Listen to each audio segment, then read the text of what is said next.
Hello, my dear students. I am Namita Pant and I am lecturer English in Government Polytechnic, Dehradun. As you all know that we are discussing the syllabus of English and Communication Skills Semester 1. And in that, the literature section, we have a chapter called My Struggle for an Education, which is written by Booker T. Washington. Actually, it is a part of an autobiography with the same name. My Struggle for an Education is an autobiography by Booker T. Washington. And a small portion of that autobiography has been given in your syllabus here. It actually shows struggle of getting an education by this person called Booker T. Washington. He was one of the very famous educationists of America. He was a black person, he was a Negro, and what all struggles he went through for getting an education, that has been mentioned in this small section of his autobiography. Let's see. See, this is the picture of this great person, Booker Taliaferro Washington, a very famous educationist of America, and the struggles are mentioned in this small section. Here we begin. One day while at work in the coal mine, this word coal mine shows that he used to work in the coal mine as a labor. I happened to overhear two miners talking about a great school for colored people. Now see this colored people here. Colored means those who are other than whites. White people consider themselves white and others all colored, like blacks, the Negroes, browns, like we Indians, and yellow, the Mongoloid races, the Chinese, Japanese, and all those are called yellow people. So the colored people. But in that time, this is a long time back, about 150 years back. So that time only Negroes used to live there, and other than whites, only Negroes used to live in America. So this colored people specifically mentions Negroes. Okay.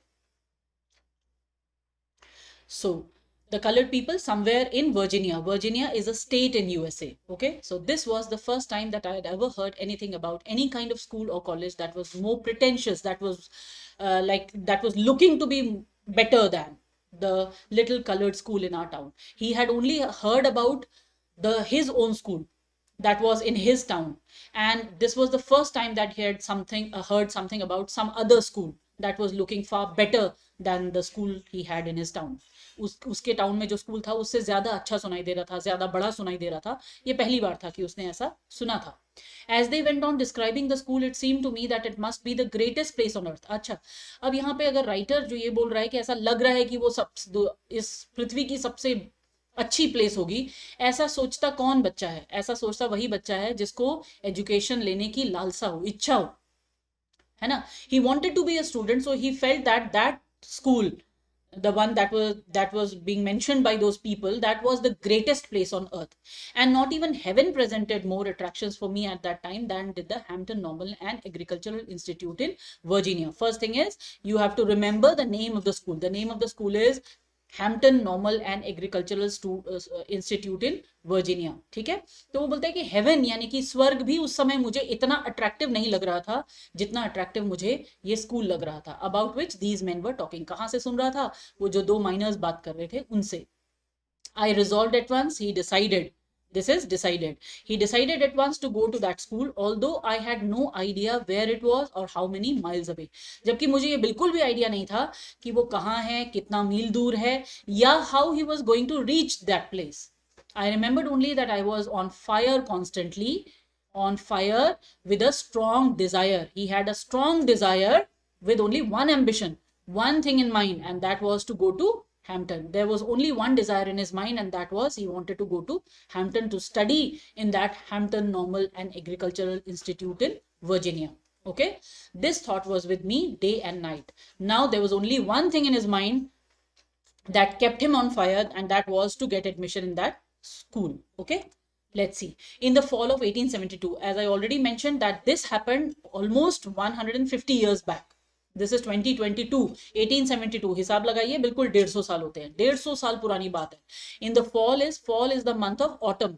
पतझड़ के मौसम को हम fall, वहां वो लोग fall कहते हैं, हम ऑटम कहते हैं. I determined to make an effort to get there, although as I have stated, I had no definite idea of the direction in which Hampton was. उसे नहीं पता था हैम्पटन जाने के लिए किस डायरेक्शन में जाना है, north south east west, nothing. और of what it would cost to go there. ना तो ये पता था कि उसको कितना पैसा खर्च होगा वहां जाने के लिए. I do not think that any one thoroughly sympathise with me in my ambition to go to Hampton unless it was my mother, and she was troubled with a grave fear that I was starting out on a wild goose chase. मुझे ऐसा नहीं लगता कि कोई भी वहां पे ऐसा था जो मुझसे सिंपथाइज करता था, यानी कि जो मेरे विचारों से सहमत था, जो थोड़ा सा भी फील करता था कि मेरा कितना स्ट्रॉन्ग एम्बिशन है या मेरे लिए कितना जरूरी है हैम्पटन जाना। Only it was his mother who felt it a little bit, थोड़ा सा वो सोचती थी कि हाँ चलो इसे पढ़ना चाहिए। And she was also having a great fear, she was also afraid that he was going out on a wild goose chase. Wild goose chase का मतलब होता है एक ऐसी चीज का पीछा करना, एक ऐसी चीज को चेज करना, चेज करना मतलब होता है पीछा करना, एक ऐसी चीज को चेज करना जो कि पता नहीं है हमें मिलेगी या नहीं मिलेगी। वाइल्ड गूस वैसे बेसिकली होता है जंगली मुर्गा, है ना। आप जंगली मुर्गे को जंगल में पीछा करोगे वो तो कहीं भी उड़ जाएगा, भाग जाएगा, छुप जाएगा, तो पता नहीं है वो आपके हाथ में आएगा या नहीं। सो वाइल्ड गूस चेज मीन्स निरर्थक प्रयास करना, है ना, अगर हम ऐसे बोले एफर्टलेस। अगर आप कोई आपका मतलब रिजल्ट नहीं निकले किसी एफर्ट का, तो उसको बोलते हैं वाइल्ड गूस चेज, ठीक है। तो वो डर रही थी कि कहीं ऐसा ना हो कि ये मेरे लिए वाइल्ड गूस चेज साबित हो जाए। At any rate I got only a half hearted still because she was mother, माँ थी तो ऐसे बच्चे को मना तो नहीं कर सकती थी, तो half heartedly she consented. Consent करना माने होता है एग्री करना, राजी तो हो गई लेकिन it was half hearted consent कि चलो ठीक है तुम जाओ उस स्कूल में जाके एडमिशन लेने की कोशिश करो। The small amount of money that I had earned had been consumed by my stepfather and the remainder of the family. बाकी परिवार जितना था या जो मेरे स्टेप फादर थे, जितना भी मैं पैसा कमाता था वो तो खत्म हो चुका था, यूज हो चुका था, ठीक है, कंज्यूम हो चुका था। And with the exception of a very few dollars and so I had very little with which to buy clothes and pay my travelling expenses. तो बहुत ही थोड़े से कुछ डॉलर्स बचे थे जिनसे कि मुझे कपड़े खरीदने थे रास्ते के लिए और फिर अपने ट्रैवल का खर्चा उठाना था, ठीक। My brother John help me all that he could, but of course that was not a great deal. मेरे भाई जॉन ने भी मदद करी मुझे जितनी भी हो सकती थी, बट वो उतनी नहीं थी कि मैं आराम से हैम्पटन तक पहुंच जाऊं, ठीक है। Finally the great day came and what was the great day? When he started on a journey for Hampton. वो ग्रेट डे किसको बोला है उन्होंने? जिस दिन वो हैम्पटन के लिए उन्होंने अपना रास्ता शुरू किया, ठीक। I had only a small cheap satchel, a small bag that contained a few articles of clothing. उसमें कपड़े थे थोड़े से I could get. My mother at the time was rather weak. She was weak in health and broken in health, है ना? She was not doing well. She was not very healthy. So I hardly expected to see her again. मतलब उनको ये ऐसा लग रहा था कि जब दोबारा वो वापस लौट के आएंगे तो पता नहीं उन्हें उनकी माँ जीवित मिलेगी या नहीं। And thus our parting was all the more sad. और इसलिए जब वो जा रहे थे तो उन्हें बहुत ज्यादा बुरा लग रहा था कि पता नहीं माँ से शायद लास्ट बार मिल रहे हैं। She, however, was very brave through it all. लेकिन उन्होंने बड़ी बहादुरी से इस सिचुएशन का सामना किया। बिड मी गुड बाय, मुझे अच्छे से उन्होंने गुड बाय किया। At that time there were no through trains connecting that part of West Virginia with Eastern Virginia. ऐसी कोई लगातार चलने वाली डायरेक्ट ट्रेन्स नहीं हुआ करती थी वेस्ट वर्जीनिया से ईस्ट वर्जीनिया को जाने के लिए, ठीक है। Trains ran only a portion of the way, थोड़े रास्ते तक तो ट्रेन चलती थी। And the remainder of the distance was travelled by stage coaches. और बाकी सारा रास्ता जो है वो आपको कैसे ट्रेवल करना होता था? स्टेज कोचेस से। सड़क में चलने वाली जो कोचेस हैं, उस समय घोड़ा गाड़ियां चलती होंगी, कुछ वैसी कार्स वगैरह भी चलती होंगी, है ना, वैसी गाड़ियां भी चलती होंगी, तो उससे आपको कवर करना होता था। मतलब सारे इलाकों में ट्रेन नहीं थी। The distance from Malden to Hampton is about 500 miles. This was the place where he used to stay. जहां पर वो रहते थे वो थी Malden और उनको जाना था Hampton, and the distance is 500 miles. To make it very clear, I should mention that mile is longer than kilometers. Kilometers is 1000 meter, 1000 meters is 1 kilometer, but mile is somewhere between around from 1100 to 1200 meters is mile, 1 mile. Okay, so ये ज्यादा distance होता है. By walking, कुछ रास्ता चल के, begging rides, lift मांग के, both in wagons and in the cars. Cars मिली तो कार से लिफ्ट मांगी, वैगन्स मिले तो गाड़ियां, घोड़ा गाड़ी वगैरह मिली तो उनसे लिफ्ट मांगी। In some way after a number of days, काफी सारे दिनों के बाद, he just doesn't remember the exact number of days, तो कहते हैं काफी सारे दिनों के बाद कहाँ पहुंचे? I reach the city of Richmond. वो एक जगह पे पहुंचे, एक छोटे शहर में पहुंचे जिसका नाम था रिचमंड, वर्जीनिया, जो कि वर्जीनिया स्टेट में ही था। And it was about 82 miles from Hampton. और वो हैम्पटन से कितना दूर था? लगभग 82 माइल्स अभी भी बचे थे उन्हें हैम्पटन जाने के लिए, ठीक। When I reached there, tired, hungry, and dirty, it was late in the night. He was very tired. Of course, he had been traveling for such a long time. He was hungry and he was dirty as well because he had no bath. है ना, नहाया वहाया तो उन्होंने था नहीं. So he reached Richmond late at night. I had never been a large city compared to his city. जहाँ पे वो रहते थे मॉल्डन में, वो छोटा जगह थी, तो रिचमंड थोड़ा उससे बड़ा था, and he was not used to the ways of a large city. उनको बड़े शहर के तौर तरीके नहीं पता थे, and this rather added to my misery, और इस वजह से वो बड़े परेशान हो गए, कंफ्यूज हो गए। वेन आई रीच रिचमंड, जब रिचमंड पहुंचे, I was completely out of money, he had no money. Completely out of money होने का मतलब बिल्कुल भी पैसा नहीं था, ठीक है। I had not a single acquaintance. There was nobody whom he knew. Acquaintance means a person whom you know. जान पहचान, परिचित होना, ठीक है। तो उनका कोई भी परिचित वहां पर नहीं था। And being unused to city ways, और शहर के तौर तरीके उन्हें नहीं पता थे। I did not know where to go, उन्हें अंदाजा नहीं था कि उन्हें अब कहाँ जाना चाहिए, ठीक। I applied at several places, कोशिश की उन्होंने बहुत सारी जगहों में, फॉर लॉजिंग, लॉजिंग होता है ठहरने के लिए, है ना, कोशिश की। But they all wanted money, of course in big cities if you want to stay at a place you need to have money, आपके पास पैसा होना जरूरी है, तभी आपको वो रुकने देंगे, पैसा चार्ज करेंगे और आपको कमरा देंगे। And that was what I did not have, और यही उन बेचारों के पास उस समय नहीं था, ठीक है। नो मनी लिखा है ना वहां पे, कंप्लीटली आउट ऑफ मनी, तो पैसा उनके पास नहीं था। Knowing nothing else better to do, I walk the streets, अब कुछ तो और पता नहीं था, क्या करूं, कहाँ रुकूं, कहाँ जाके सोऊं, तो उन्होंने क्या किया, चलना शुरू कर दिया गलियों में। I must have walk the streets till after midnight, आधी रात से भी ज्यादा हो गई होगी और मैं स्ट्रीट्स में चलता ही जा रहा था।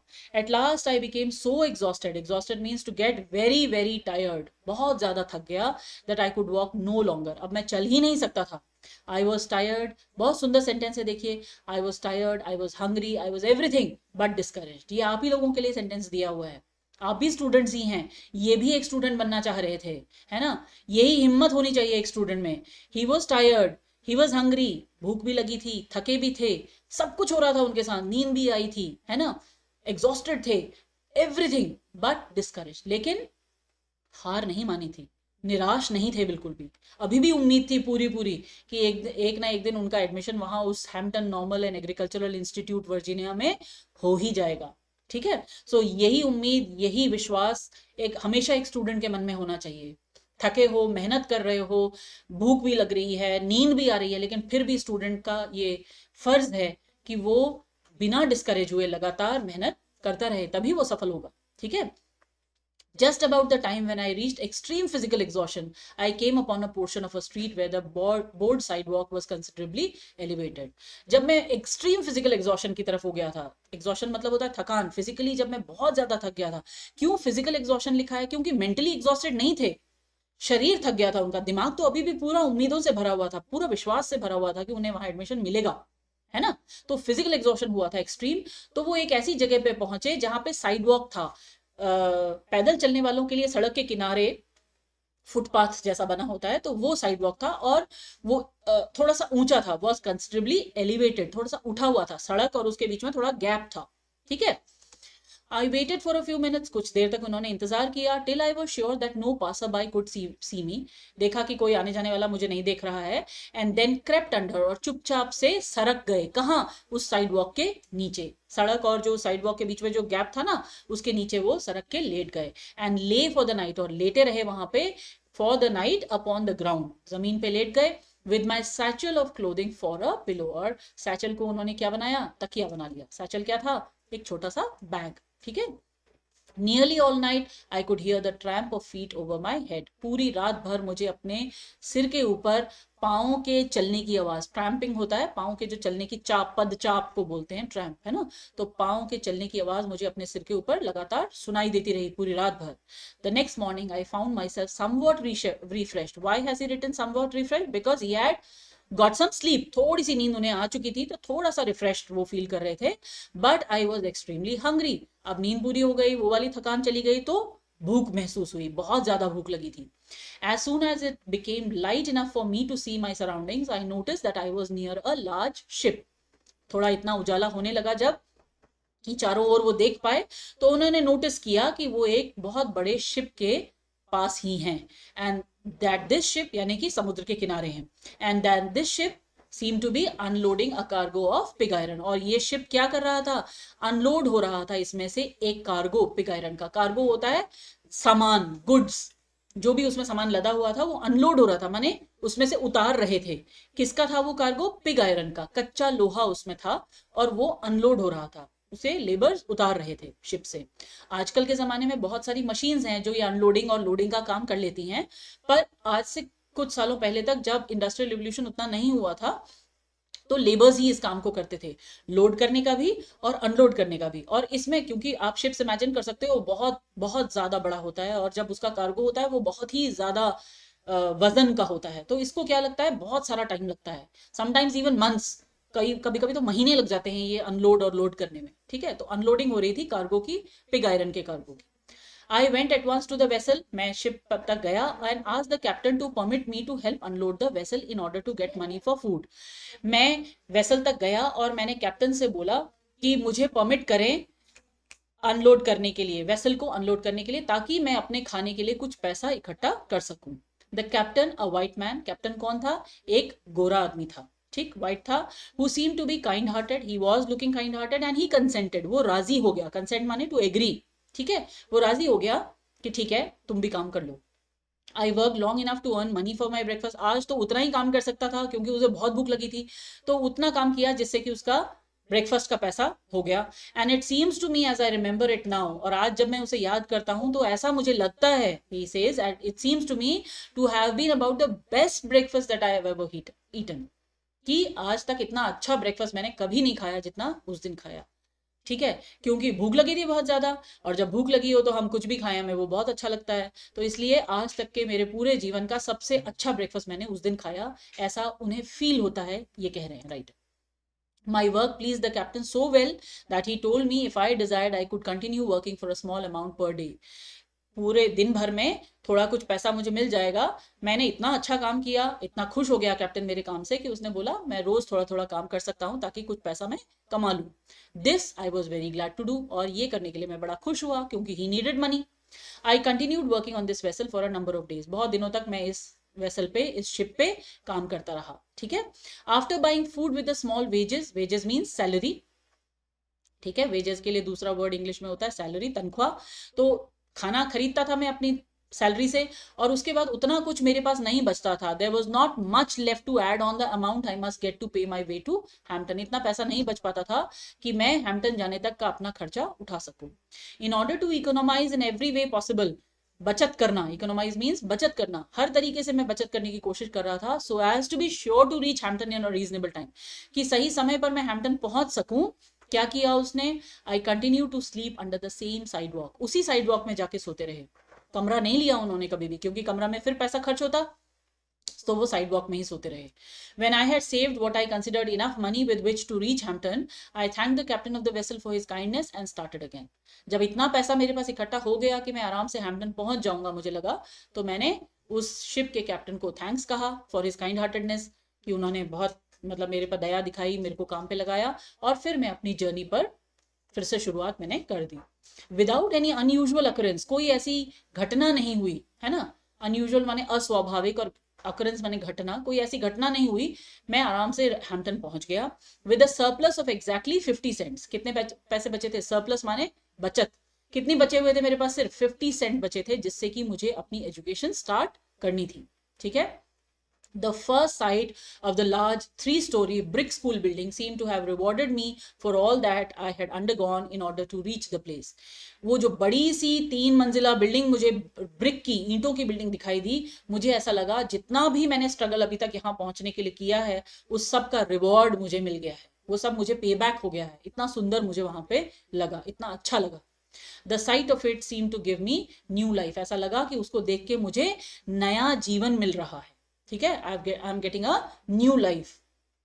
As soon as possible after reaching the grounds of the Hampton Institute, I presented myself before the head teacher, the principal. Head teacher is the principal. मैं उनके सामने गया, ठीक है, for an assignment to the class. Assignment to a class means for admission to a class. किसी class में मेरा admission हो जाए, इसके लिए मैं प्रिंसिपल के पास गया। Having been so long without proper food, of course पूरा ढंग से खाना नहीं खाया था उन्होंने, नहाया नहीं था, बाथ नहीं था, है ना, एंड चेंज ऑफ क्लोथिंग, और कपड़े भी नहीं बदल पाए थे। I did not of course make a very favourable impression upon her, बहुत अच्छा इंप्रेशन तो मेरा उन पर नहीं पड़ा। इतना गंदा सा मैला कुचैला सा बच्चा अगर किसी के पास पहुंचेगा तो बहुत अच्छा इंप्रेशन तो नहीं होगा उसका, है ना। So of course he also could not make a very good impression upon the teacher, head teacher. For some time she did not refuse to admit me, ना तो उन्होंने मुझे मना किया थोड़े समय तक एडमिशन देने से, neither did she decide in my favour, और ना मुझे एडमिशन दिया, मतलब मेरे पक्ष में भी उन्होंने कुछ नहीं कहा और ऐसा भी नहीं कहा कि एडमिशन नहीं दूंगी. And I continue to linger about her and to impress her in all the ways I could with my worthiness. अब worthiness कैसे दिखाते, कुछ ऐसा तरीका तो था नहीं, कोई टेस्ट तो वो ले नहीं रही थी, तो उनके आसपास आसपास मंडराते रहे वो लगातार कि कैसे भी करके वो उन्हें एडमिशन दे दें. In the mean time I saw her admitting other students, बाकी स्टूडेंट्स को एडमिशन होते हुए मैंने देखा इस बीच में, वो दे रही थी admission. And that added greatly to my, और फिर मैं बड़ा परेशान हो गया, माई डिस्कम्फर्ट माने मुझे बहुत असहज लगा, है ना. I felt very odd, for I felt deep down in my heart that I could do as well as they if I could only get a chance to show what I was in me. क्योंकि मुझे ऐसा लगा कि अगर मुझे भी chance दें, ये मौका दें मुझे, तो मैं भी अपने आप को प्रूव कर सकता हूँ कि मैं भी इस स्कूल में एडमिशन के लायक हूँ, पर मुझे चांस ही नहीं मिल रहा था. After some hours had passed, कुछ घंटे जब बीत गए, the head teacher said to me the adjoining recitation room need sweeping. Adjoining माने बगल वाला, ठीक है, next to the room they were in, किसी रूम में वो लोग होंगे तो उसके लिए बोले कि बगल वाले रूम में रेसिटेशन रूम था. वो रेसिटेशन किस चीज का होता होगा, वहां पे पोएम रेसिटेशन होता होगा, सॉन्ग्स होते होंगे, कुछ म्यूजिक रूम सॉर्ट ऑफ होगा, ठीक है. सो रेसिटेशन रूम्स को बोला उन्होंने कि झाड़ू लगाने की जरूरत है, स्वीपिंग की जरूरत है. टेक द ब्रूम, ब्रूम मतलब झाड़ू, ठीक है, झाड़ू लो एंड स्वीप इट, और उसे साफ करो, क्लीन करो उसे, ठीक है. It occur to me at once that the here was my chance, अब मुझे लगा ये मेरा चांस है. Never did I receive an order with more delight, आज से पहले इतनी खुशी से, डिलाइट मीन्स होता है हैप्पीनेस, ठीक है, इतनी खुशी से मैंने आज तक कोई भी और ऑर्डर नहीं लिया था जितना, और जितने खुशी से मैंने ये ऑर्डर लिया कि अगर मैंने ये अच्छा झाड़ू लगा दिया, अच्छे से सफाई कर दी, तो मुझे यहाँ पर एडमिशन मिल जाएगा. इसका उन्हें विश्वास था, ठीक. I swept the recitation room 3 times. See how happy he was, कितने खुश थे वो ये करके कि मालूम है ये एडमिशन टेस्ट है उनका. तो उन्होंने उस कमरे को कितनी बार झाड़ू लगाया, 3 बार. Then I got a dusting cloth, फिर उन्होंने एक डस्टिंग क्लॉथ लिया. डस्टिंग क्लॉथ होता है धूल झाड़ने वाला कपड़ा, है ना. एक डस्ट करना माने होता है, डस्टिंग करना मतलब होता है धूल झाड़ना, ठीक है. तो डस्टिंग क्लॉथ लिया एंड डस्टेड इट 4 times, और कितने टाइम धूल झाड़ी, 4 बार धूल झाड़ी अच्छे से. ऑल द वुड वर्क, जितना भी लकड़ी का काम उसमें दीवारों में चारों तरफ हुआ था, every bench table and desk, सब चीज कुछ नहीं छोड़ा. मतलब ये जो डिटेल वो बता रहे हैं ना, इसका मतलब ये कि उन्होंने कुछ भी नहीं छोड़ा, वहां पे जितना भी था उसकी सबकी उन्होंने बहुत अच्छे से डस्टिंग करी, ठीक. I went over 4 times with my dusting cloth. Besides, इसके अलावा क्या किया, एवरी पीस ऑफ फर्नीचर, देखो एक होता है बिसाइड्स जिसका मतलब होता है अलावा, इसके अलावा, और एक वर्ड होता है बिसाइड, BESIDE, ये एक प्रेपोजिशन होता है, इसका मतलब होता है बगल में, नेक्स्ट टू समबडी, ठीक है, बगल में. तो ये है यहां पर, लेकिन इस बिसाइड्स का मतलब है अलावा, है ना. अदर देन दिस, इस बिसाइड्स का मतलब है अदर देन, ये ध्यान रखिएगा. बिसाइड का मतलब, बिसाइड एक प्रेपोजिशन होता है जिसका मतलब होता है बगल में, और बिसाइड्स एक जो है एक वर्ड है जिसका मतलब है अदर देन दिस, इसके अलावा. मतलब ये 4 बार जो, 3 बार जो झाड़ू लगाया, 4 बार जो डस्टिंग करी, उसके अलावा उन्होंने क्या किया, every piece of furniture had been moved and every closet and corner in the room had been thoroughly cleaned. हर फर्नीचर को उन्हें हटा हटा के साफ करा. हर क्लोजेट, एवरी क्लोजेट होती है छोटी अलमारियां, ठीक है, लकड़ी की अलमारी, हर क्लोजेट को उन्होंने साफ किया, और कमरे का किनारा इनारा सब उन्होंने थॉरोली साफ किया. थॉरोली बिल्कुल बहुत अच्छे से, ठीक है. I had the feeling that in a large measure my future depended upon the impression I made upon the teacher in the cleaning of that room. मुझे बिल्कुल एक फील आ रहा था, एक गट फीलिंग थी मेरे अंदर से, ऐसा महसूस हो रहा था कि मेरा फ्यूचर इस बात पर डिपेंड करता है कि मैं इस कमरे की सफाई में टीचर के ऊपर कैसा इंप्रेशन डालता हूँ, है ना. अगर मैंने बहुत अच्छे से सफाई करी तो मेरा फ्यूचर बढ़िया हो जाएगा, सिक्योर हो जाएगा. When I was through, जब मैंने कर लिया, through मतलब जब मेरा काम पूरा हो गया, I reported to the head teacher. I went back to the head teacher and said कि मैंने काम कर लिया. She was a Yankee woman who knew just where to look for dirt.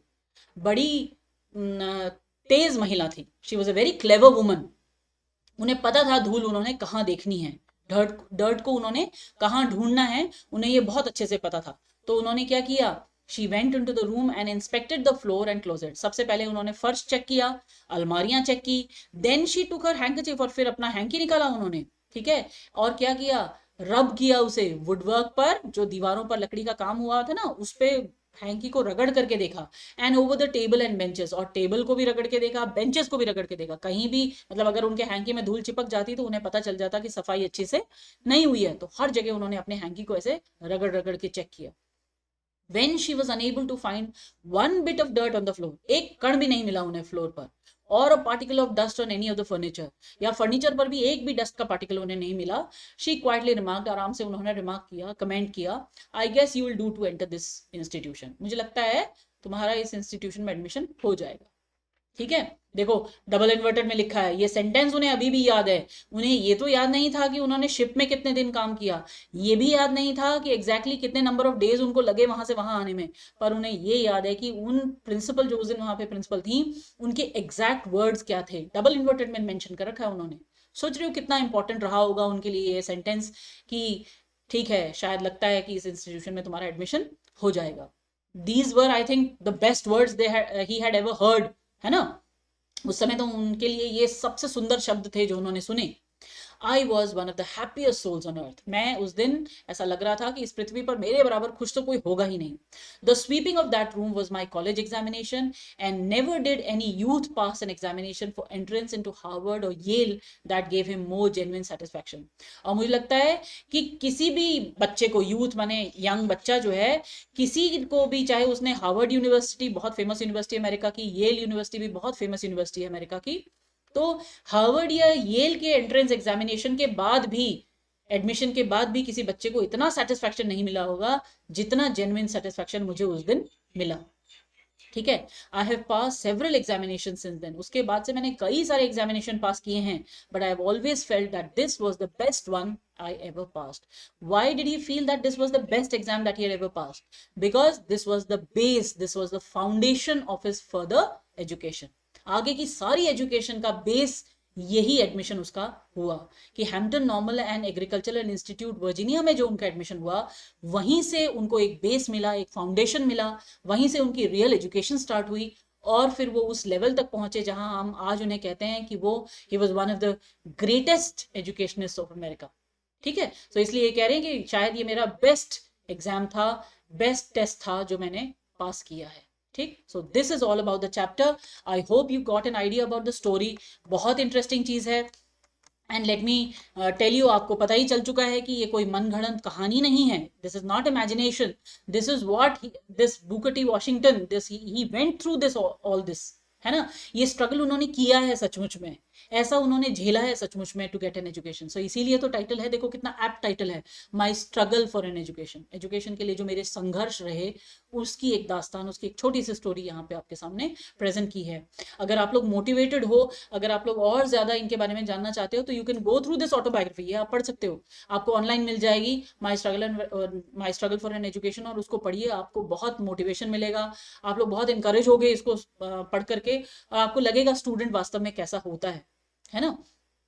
With these words, I bid you goodbye. Take care and all the best. Do very well in your studies.